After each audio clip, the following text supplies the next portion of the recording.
들어올 때 받으신 유인물 다 가지고 계시죠?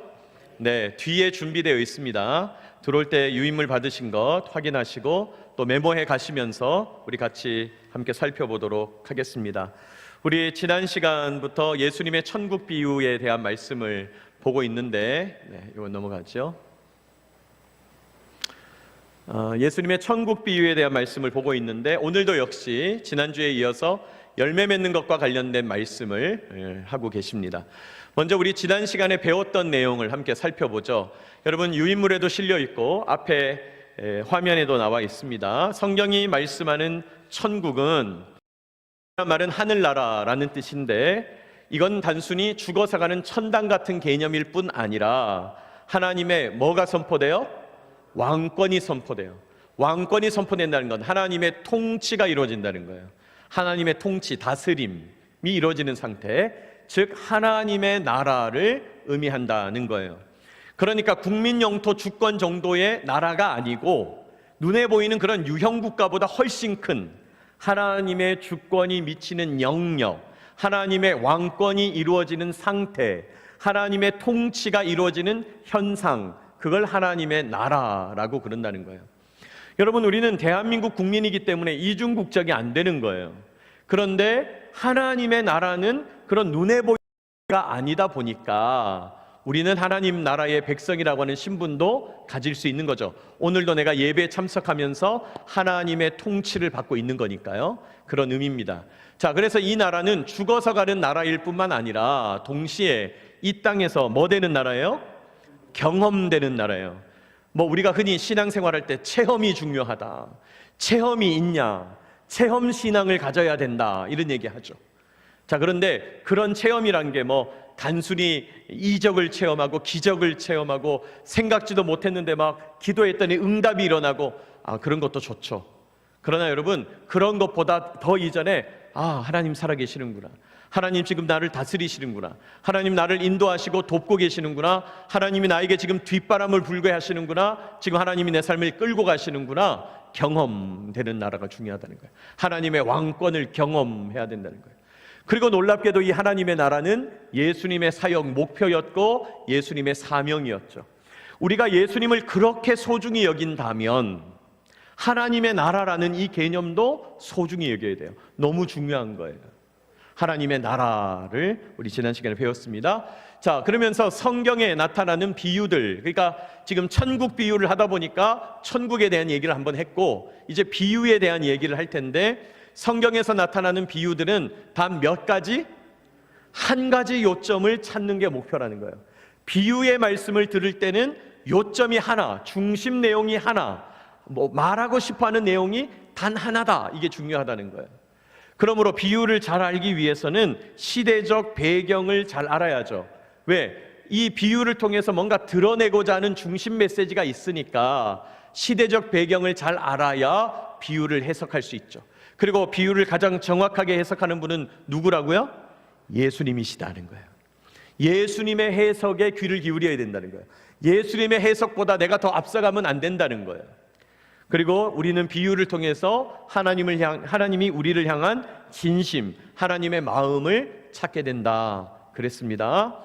자, 그래서 이제 우리 지난 시간에 첫 번째 천국 비유, 흔히 말하는 좋은 씨앗 비유, 좋은 땅에 떨어진 씨의 비유를 살펴봤죠. 이 씨 뿌리는 비유의 요점은 뭘 맺으라?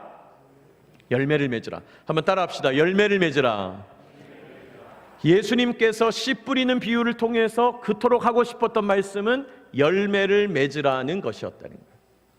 자, 그러면 열매는 뭐예요? 생명인자이고, 생명 말씀을 의미하는 씨앗과, 열매는 씨앗으로 구성되어 있고, 그 다음에 나를 살리고 남을 살리는 복의 통로, 과육으로 구성되어 있다. 우리 기억나시죠? 우리 지난 시간에 배웠던 내용입니다. 열매는 씨앗과 과육으로 구성되어 있다. 그리고 열매를 맺기 위해서는 말씀을 소화할 수 있어야 돼요. 말씀을 흡수해야 돼요. 그리고 열매를 맺기 위해서는 영적인 근육을 키워야 된다 그랬죠. 여러분, 제가 여기 이제 오산기지에 온 지 한 열흘 정도 됐는데, 대구기지 온 지 열흘 정도 됐는데, 오산기지 교회에 있을 때 신우 성경방을 했거든요. 근데 신우 성경방을 이제 제가 가서 수료를 했어요. 그런데 그 신우 성경방을 마친 우리 신우 병사가 이제 수료식을 할 때 소감문을 발표한 거를 이제 나보고 이제 보라고, 목사님 있을 때 시작했으니까 저한테 보라고 누가 영상을 보내주신 거예요. 오늘 그 신우 성경방 하는 친구들의 소감을 듣는데 너무 행복했어요. 정말 우리가 이것 때문에 와 있지, 우리가 이러려고 힘들지만 기지교회 섬기는 거지, 우리가 이러려고 군선교 하는 거지, 그런 마음이 들었어요. 그 한 친구가 뭐라고 소감을 발표하냐면, 성경방을 하고 나니까 설교가 들리더라, 성경방을 하고 나니까 성경이 열리더라.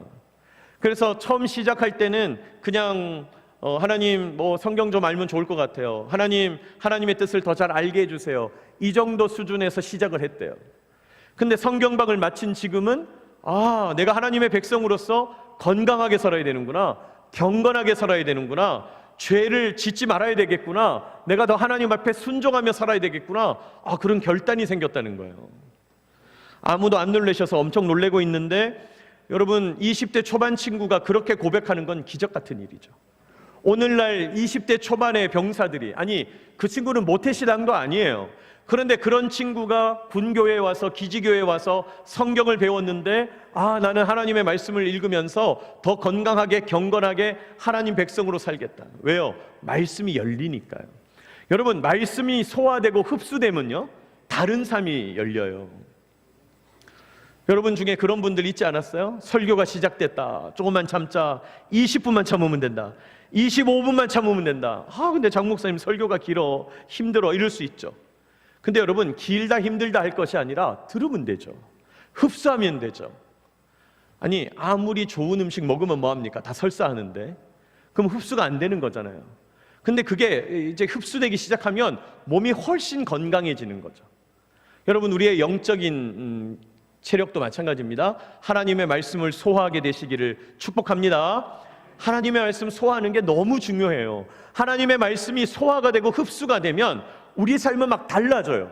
근육이 켜져요. 아까 여기 지금 자막에 나오죠? 영적 근육이 생겨요. 영적 근육이 생기면 웬만한 고난이 와도, 옛날 같으면 호들갑 떨고 힘들다 그러고 어떻게 하면 좋냐 그러고 막 사람들한테 이 얘기 저 얘기 막 하고 혼란스럽고 흔들리고 요동하던 사람이 묵직하게 중심을 잡아요. 영적 근육이 있기 때문이죠. 여러분, 열매를 맺기 위해서는요, 말씀을 소화해야 돼요. 말씀을 흡수할 수 있어야 돼요. 여러분, 하나님 말씀에 더 익숙하게 되는 저와 여러분 되시길 축복합니다. 익숙해져야 돼요. 익숙해져야 돼요. 자, 그리고 세상 염려와 재물의 유혹에 막히지 않기 위해서 우리는 늘 어떻게 해야 되냐? 우리 지난 시간에 배웠던 거 기억나시죠? 아담은 자동이고 예수는 선택이라고 그랬어요. 자, 한번 따라합시다. 아담은 자동이고 예수는 뭐예요? 선택이에요. 지난 한 주 어떠셨어요? 여러분에게 자동으로 올라오는 불만, 자동으로 올라오는 불평, 자동으로 올라오는 불안, 자동으로 올라오는 원망, 자동으로 올라오는 이 암흑적인 생각, 어두운 생각, 부정적인 생각, 선택하면서 예수님 부르셨어요? 예수님, 지금 제 마음에 어두운 생각이 일어납니다. 지금 제 마음에 불평이 일어납니다. 원망이 일어납니다. 저런 사람이 있어. 화가 납니다. 여러분, 그럴 때마다 예수님 의지하게 되시기를 축복합니다. 예수는 선택이니까요. 아담은 자동이고요. 예수님을 선택하게 되시기를 축복합니다. 제가 한 2년 전쯤에 큰 프로젝트가 한 개만 와도 힘들 텐데 3개가 온 거예요. 이것 책도 만들어야 되고 저거 무슨 행사도 치러야 되고 또 무슨 어떤 중요한 일도 행해야 됐어요. 큰 프로젝트를 3개를 맡고 새벽 예배 다 드리고 수요 예배 드리고 금요 예배 드리고 또 주일 예배 하려고 하니까 너무 힘든 거예요. 원망이 일어났겠죠? 새벽 예배 누가 만들었어? 막 이러면서 너무 힘들다면서 막. 근데 그럴 때마다 선택하는 거죠. 주님, 오늘도 새벽에 일어나는데 너무 힘듭니다. 몸이 무너진 것 같습니다. 도와주십시오. 제가 예수님을 선택합니다. 매일 새벽에 그러면서 나갔거든요. 근데 시간이 지나놓고 보니까 하나님께서 그 일들을 통해서 크고 놀라운 일을 일으키시더라고요. 여러분, 예수는 선택이란 말을 기억해야 돼요. 여러분, 예수님을 자꾸 선택해야 돼요. 원망이 나올 때, 불만이 나올 때, 불평이 나올 때 예수님을 자꾸 의도적으로 선택해야 돼요. 여러분, 로마 카톨릭이 우리보다 좋은 게 별로 없잖아요. 뭐 좋은 게 있겠어요 거기? 근데 그분들이 이렇게 외우는 기도가 있어요. 우리보다 거기는 이제 외워서 하는 기도가 많은데, 그분들이 외우는 기도 중에 하나님의 아들 예수 그리스도시여 우리를 도우소서 이렇게 하는 기도가 있어요. 하나님의 아들 예수 그리스도시여 우리를 도우소서. 뭐 이상한 기도잖아요. 그건 뭐 짧은 기도예요. 근데 여러분 그 기도를 계속 반복해요. 하나님의 아들 예수 그리스도시여 나를 도우소서 우리를 도우소서 이렇게. 근데 여러분 거기 힘이 있는 거죠. 왜요? 거기 예수님이 있잖아요. 예수는 선택이라고 그랬잖아요. 우리는 그런 주문처럼 하지는 않더라도, 그러나 어떤 상황 속에서도 예수님을 먼저 선택하게 되시기를 축복합니다. 그래서 어려운 일이 팍 닥치면 여러분 머릿속에 예수님 선택해야지 이런 마음이 들어야 돼요. 막 자녀한테 소리를 한번 팍 지르고 싶다가도 예수님 선택해야지. 막 불만하고 싶은 얘기가 막 일어나더라도 예수님 선택해야지. 제가 옛날에 뉴스 보면서 욕 엄청 했거든요. 막 저는 막 스트레스 다 뉴스 보면서 풀었거든요. 막 이 XX 같은 이 정치인들을 만나 막 이러면서. 근데 제가 요새 뉴스 보면서 아유 주여 이러고들 있습니다. 주님 아유 어쩌면 좋습니까? 너무 속상하면 아유 주님 심판하십시오 막 이러면서. 예? 근데 그렇게 주님 의지하는 거죠. 그러니까 제가 훨씬 건강해졌어요. 제가 느끼는 거죠. 여러분 예수님은 선택인 줄로 믿습니다. 자, 두 번째 비유, 다음 페이지 보시면 두 번째 비유는 이제 마태복음 13장 24절로 30절까지 말씀이에요. 우리 이 말씀을 한번 교독하도록 하겠습니다. 마태복음 13장 24절로 30절 유인물에 다 있죠? 제가 읽습니다. 예수께서 그들 앞에 또 비유를 들어 이르시되 천국은 좋은 씨를 제밭에 뿌린 사람과 같으니 시작.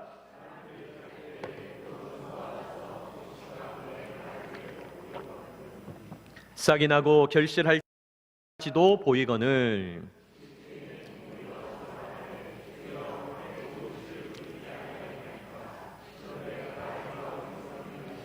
주인이 이르되 원수가 이렇게 하였구나. 종들이 말하되 그러면 우리가 가서 이것을 뽑기를 원하시나이까.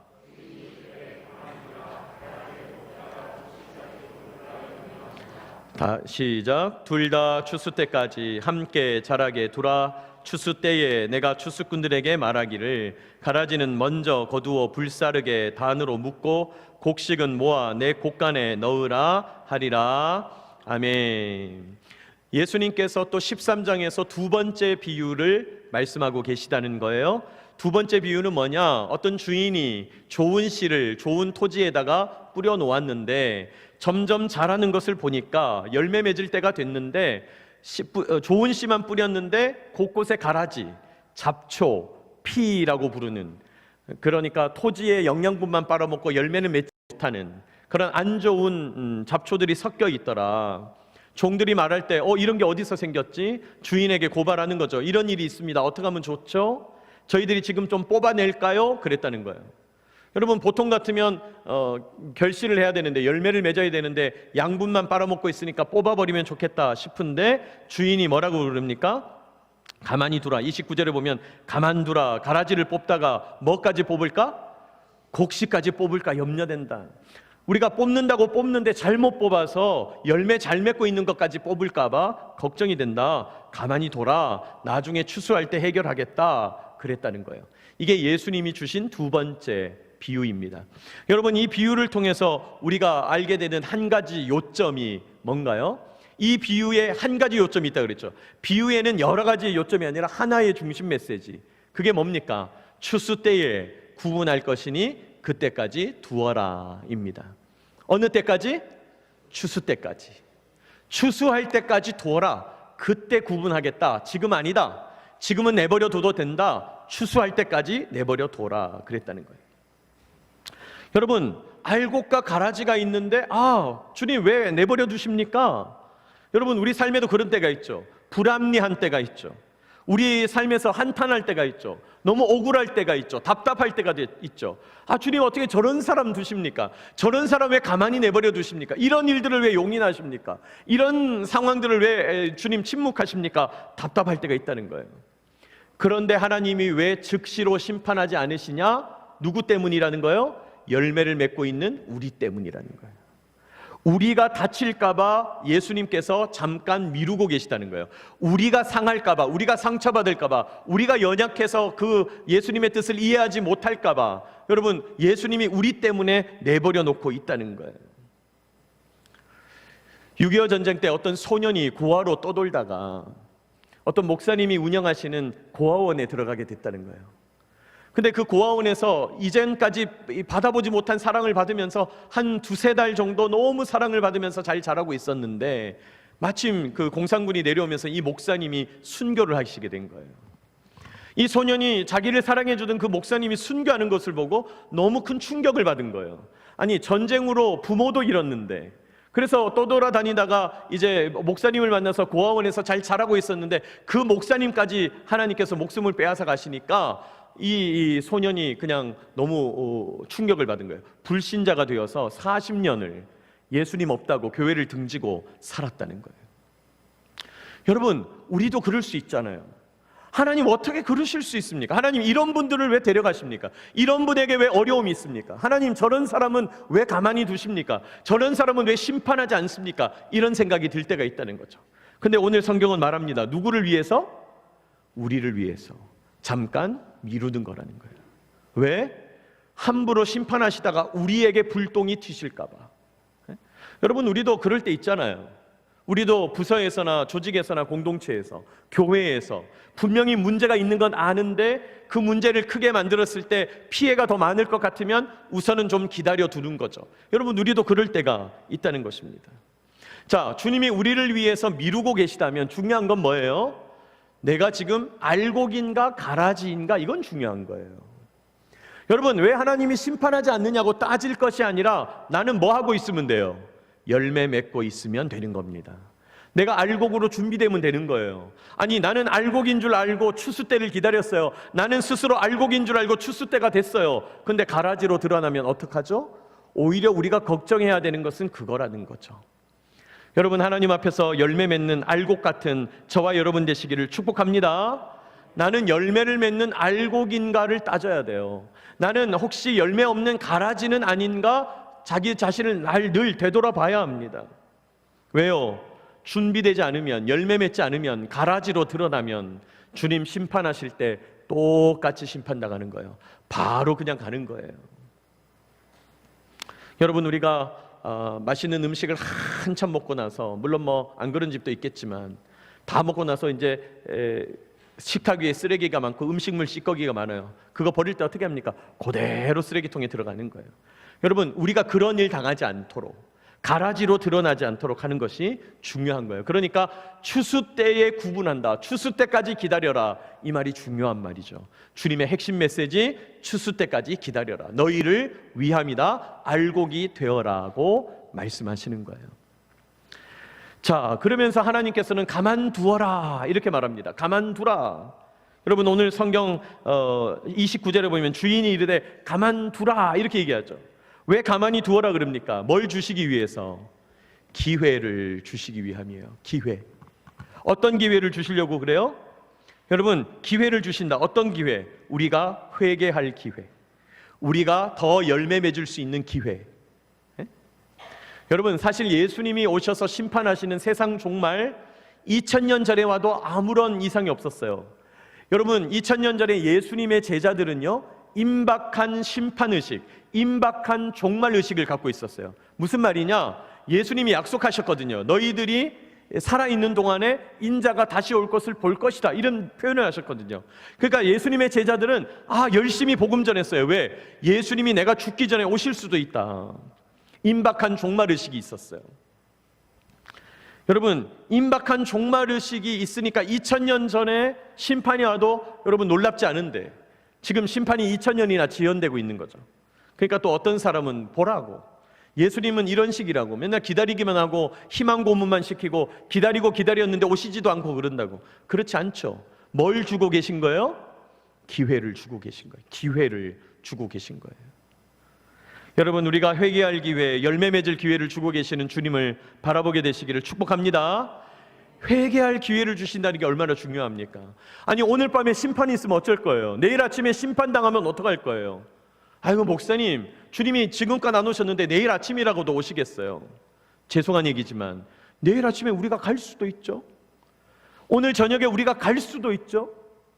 여러분, 이 밤에 우리가 기회만 된다면 대구 경북뿐입니까? 우리 주변에 있는 수많은 응급실을 한번 순회해 봤으면 좋겠어요. 하룻밤에도 응급실에 실려오는 응급환자, 그리고 시체로 실려나가는 사람들이 얼마나 많을까요? 우리가 내일 아침에도 눈 뜨는 게 정상인 겁니까? 우리가 내일 아침에도 건강하게 잠자리에서 일어나는 게 당연한 건가요? 그렇지 않다는 거예요. 주님이 기회를 주시는 거죠. 오늘도 눈 떴는데 아침이 됐습니까? 기회를 주신 거죠. 오늘도 예배 참석했는데 주님께서 예배 드리게 하십니까? 기회를 주신 거죠. 여러분이 예배 참석할 때까지 기회를 주시겠지.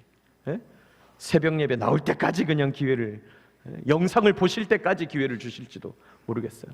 여러분, 하나님이 우리에게 기회를 주고 계시다. 자, 그리고 이제 마태복음 13장 36절로 가면 예수님께서 이 구절에 대하여 해석하는 말씀이 등장해요. 해석하고 계시다는 거예요. 우리 같이 읽어볼까요? 36절 여러분 읽습니다. 시작. 예.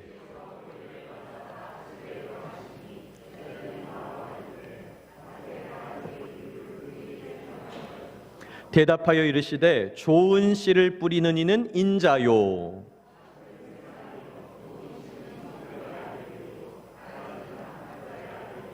가라지를 뿌린 원수는 마귀요, 추수 때는 세상 끝이요, 추수꾼은 천사들이니.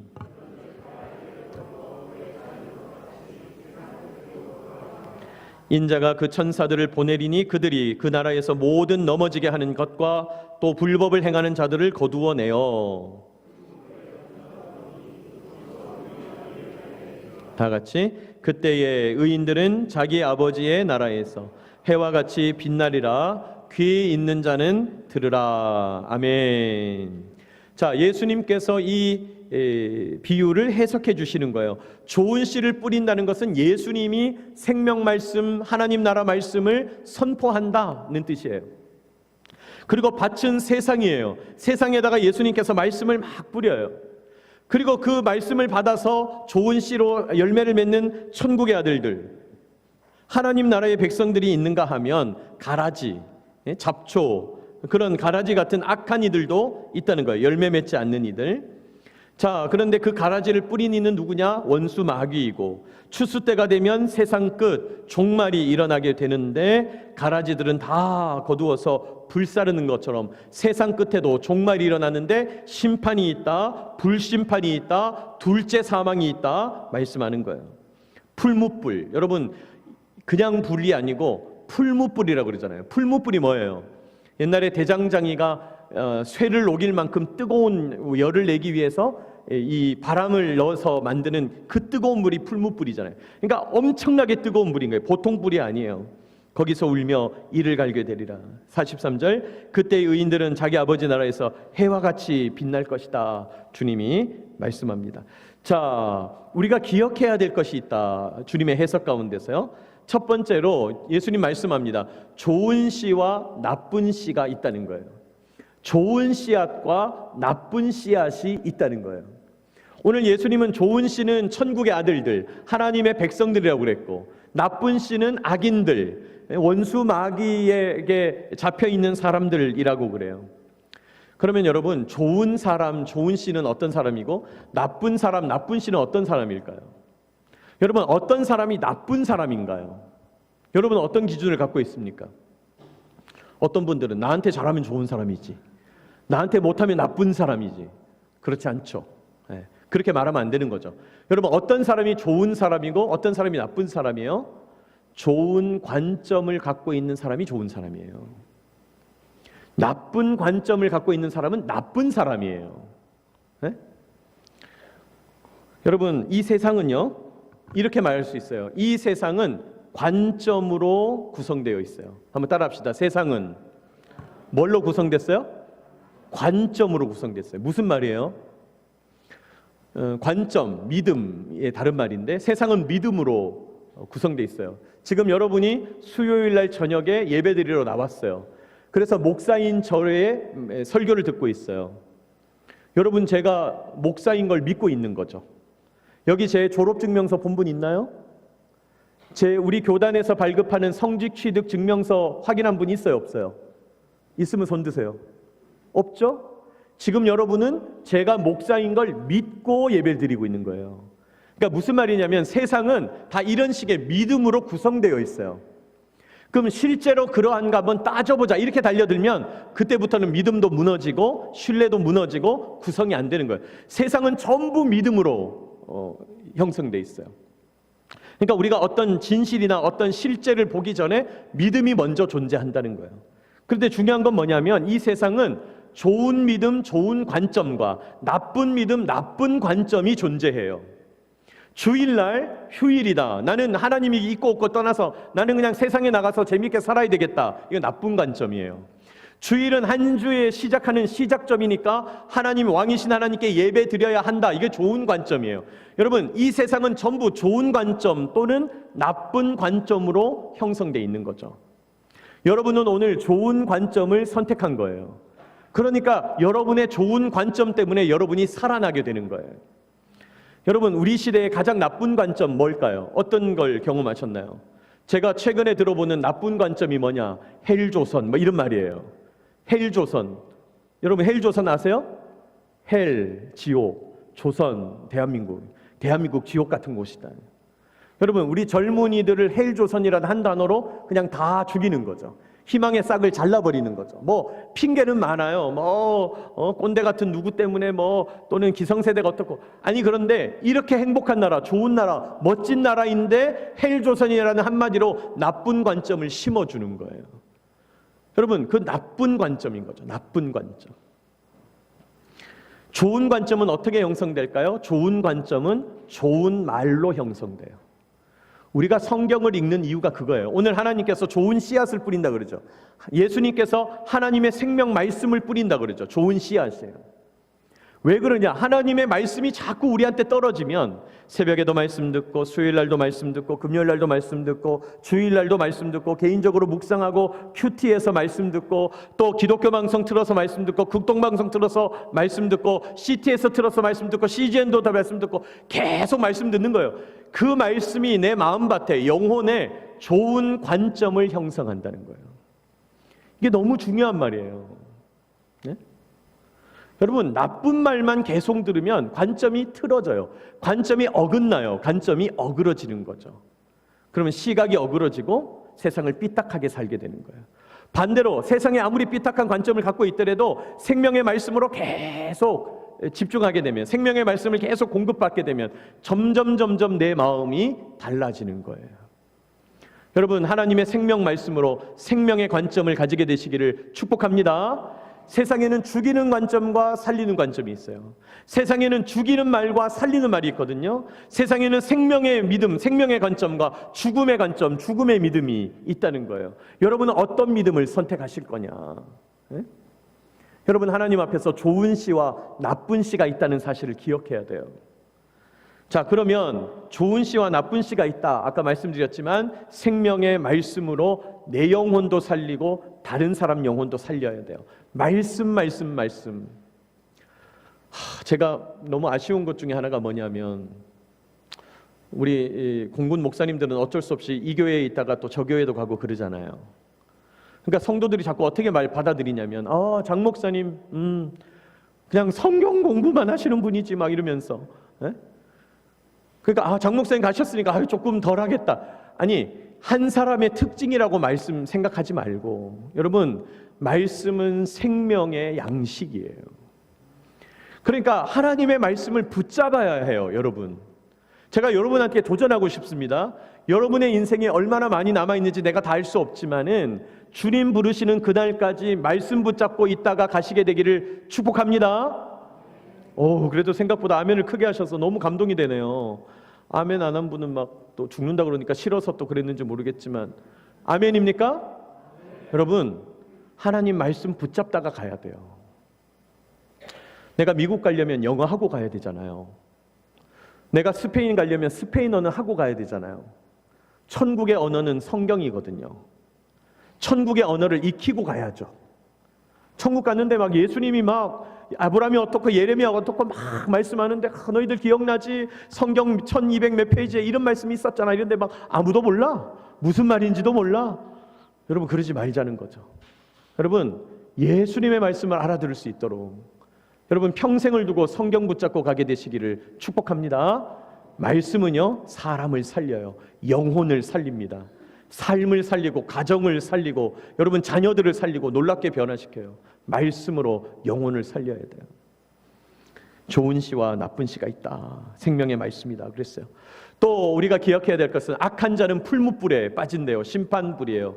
의인들은 아버지의 나라에서 영광을 누리게 된대요. 그래서 악한 자의 운명 심판당하죠. 의인들의 영광 하나님의 나라에서 해와 같이 빛나리라. 놀라운 영광이죠. 해와 같이 빛나리라. 여러분 이 땅을 살아가는 하나님의 백성들은요, 메모해 놓으세요. 반사체예요. 무슨 체라고요? 반사체. 무슨 말이냐? 여러분 반사체는 달 같은 거잖아요. 달이 햇빛을 반사해서 밤에 빛나는 거잖아요. 그게 반사체죠. 우리도 마찬가지입니다. 이 땅을 살아가는 하나님의 백성들은 하나님의 영광빛을 비추어서 다른 사람한테 비추는 거예요. 반사체예요. 그런데 장차 우리 주님의 나라에 영광된 하나님의 나라 백성이 되어서 우리 주님께서 우리를 거룩한 곳으로 이끌 때 세상 끝날 이후에 영원토록 왕노릇하는 그곳에 가면 우리는 어떻게 되느냐? 오늘 성경은 말하죠. 뭐같이 빛나리라? 해같이 빛나리라. 더 이상 반사체가 아니야. 주님이 우리를 발광체로 만드시는 거예요. 발광체로. 우리가 막 빛이 난다는 거예요. 여러분 많은 분들이 오해를 하는데 빛과 소금 되게 하여 주시옵소서. 그거 되게 멋진 말 같지만 성경적이지 않아요. 왜요? 마태복음 5장에 보면 너희는 빛이 되라, 너희는 소금이 되라고 말하지 않았어요. 뭐라고 됐을까요? 성경 읽은 분은 알아요. 너희는 세상의 소금이니 너희는 세상의 빛이니 이렇게 말하겠다는 거예요. 오, 주님 저 소금 아닌데요. 오, 주님 저 빛 아닌데요. 근데 거기서 말하는 빛은 반사한다는 거예요. 우리는 당연히 빛 아니죠. 우린 빛 될 수가 없어요. 그러나 우리가 주님을 바라보고 있으므로 우리에게 비춰지는 주님의 빛이 다른 사람에게 반사되는 거예요. 그러니까 다른 사람들은 하나님의 빛을 못 보는데 우리의 얼굴빛, 우리의 영혼빛, 우리의 삶의 빛을 보면서 와, 저 사람 봐. 와, 저 사람 뭐지? 저 왜 빛나지? 저 사람에게 뭐가 있나 보다. 그게 빛이다 이 말이에요. 우리는 어쩔 수 없이 반사체예요. 그런데 장차 마지막 날 주님께서 세상을 심판하시고 알곡과 가라지로 구분하신 이후에 우리는 어떻게 된다고요? 발광체, 해같이 빛나리라. 여러분 우리가 언젠가 발광체가 될 텐데 그 발광체가 되기 전까지 반사체로 우리 주님을 바라보게 되시기를 축복합니다. 우리 주님은 발광체, 우리는 반사체다. 그러면서 우리는 주님만 바라보고 예배하고 있으면 빛이 난다는 거예요. 자꾸 그리스도인들이 조급함을 갖고 있어요. 우리가 세상에 나가가지고 뭔가를 해야 되는데. 여러분 아시잖아요. 제발 높은 분들이 뭐 좀 안 했으면 좋지 않아요? 공감이 안 되시나? 높은 분들이 뭘 하면 피곤하기만 하지 뭐 좋은 게 별로 없어요. 그러니까 우리 부장님, 우리 차장님, 우리 상급자, 우리 목사님 새로 오셨는데 하여튼 뭐 좀 안 했으면 좋겠어요. 뭐 자꾸 피곤하기만 해. 응? 여러분 우리가 뭔가 의도를 가지고 하는 게 다 좋지만은 않거든요. 우리가 완벽하지 않거든요. 그러니까 우리가 세상에 나가서 빛이 돼야지, 소금이 돼야지. 여러분 그게 선하지 않을 때가 많아요. 그냥 우리는 주님만 바라보고 있는 거예요. 근데 놀랍게도 주님이 우리의 삶을 빛과 소금으로 사용하실 수 있는 줄로 믿습니다. 이거 제가 지금 엄청 높은 수준의 말을 하고 있는데 알아듣는가 몰라. 이거 진짜 어려운 말인데 이해되셨는지 모르겠어요. 내가 세상에 나가서 뭘 잘하려고 하면 할수록 꼬입니다. 실타래가 안 풀어져요. 근데 나는 그저 주님을 바라보고 있는 거예요. 주님 어떻게 합니까? 예수를 선택하는 거예요. 하나님 어떻게 할까요? 하나님 이거 문제입니다. 저거 문제입니다. 이것도 어렵습니다. 저것도 어렵습니다. 계속 하나님 앞에서 세상 말로 징징징징 하고 있는 거예요. 근데 놀랍게도 나는 주님 앞에서만 징징징징 하고 있는데 하나님이 자꾸 푹푹 일을 만들어 가세요. 놀랍게도. 여러분 그런 놀라운 능력을 체험하게 되시기를 축복합니다. 그럴 때가 있다는 거예요. 그러니까 지금은 우리는 그저 반사체로 충분해요. 발광체는 나중에 될 거예요. 여러분 반사체로 살아가게 되는 저와 여러분 되시기를 축복합니다.